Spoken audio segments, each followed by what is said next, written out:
দেখছেন সমীকরণটা, যেখানে নিত্যপণ্যের দাম বেশি ওই জায়গায় বিলাসিতার দাম কম। আমরা তো নিত্যপণ্য কিনতে পারি না, আমাদের জন্য দাম বেশি। যারা সুইস ব্যাংকে বিদেশে টাকা পাচার করে, লন্ডনে বেগমপাড়া তৈরি করে, তাদের জন্য দাম কম, স্বর্ণের দাম কমে গেছে। আপনারা ইতিমধ্যে দেখছেন চালের দাম।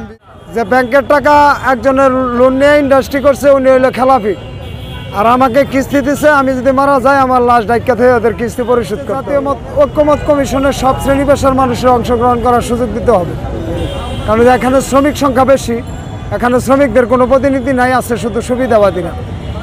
এই জায়গায় ঋণ গ্রহীতা বেশি, এখানে ঋণ গ্রহীতাদের কোনো প্রতিনিধি নাই, এখানে রয়েছেন খালি কিস্তিজীবীরা।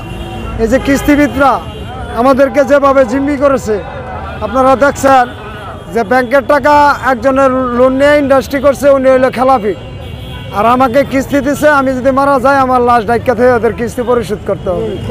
এই যে এ ধরনের শোষণকারী, ওই যে সালেহ আহমেদ, তারপরে আতিয়ার রহমান, তারপরে বদিউল আলম মজুমদার, তারপরে আলী ইমাম মজুমদার, ডক্টর ইফতেখার জামান, তারপরে আমাদের সবচেয়ে যে সুবিধাটা যিনি এই দেশের মানুষকে ফাঁদে ফেলছেন, ওনারা কিন্তু এই দেশের মানুষ, গরিব মানুষরা চিনে না।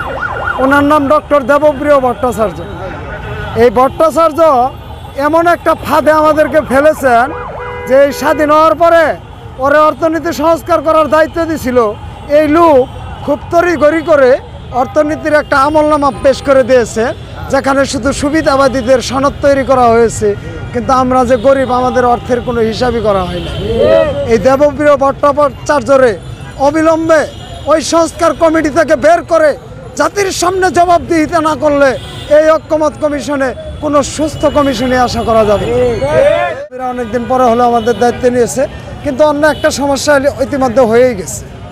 ওই সংস্কার কমিটির যদি সংস্কার করা না হয়, এই দেশে আর কোনো সংস্কারই করা যাবে না।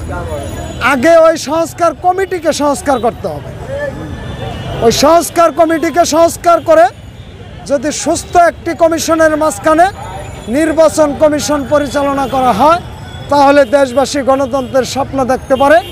আর না হয় স্বৈরতন্ত্রের এমন আবির্ভাব হবে বিগত 54 বছরকেও হার মানাবে। কেননা ইতিমধ্যে আপনারা দেখছেন যে 11 মাসে কোনো সংস্কারের সহ তারা দেখাইতে পারেনি, কিন্তু নিজেদের মামলা খালাস।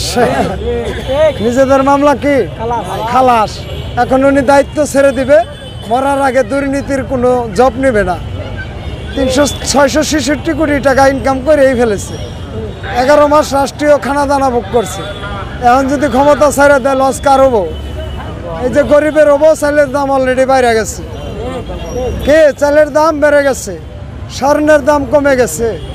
আমরা রিক্সা চালক জীবন দিয়ে মেধাবীদের পাশে আছিলাম, এখন সংস্কারে আমাদের ভূমিকা নিশ্চিত না করে কোনো নির্বাচনী নকশা করলে এটার দাঁত ভাঙ্গা জবাব দেওয়া হবে। কারণ আমরা হইলাম ভোটার, আমরা কোনো ঝুটার না।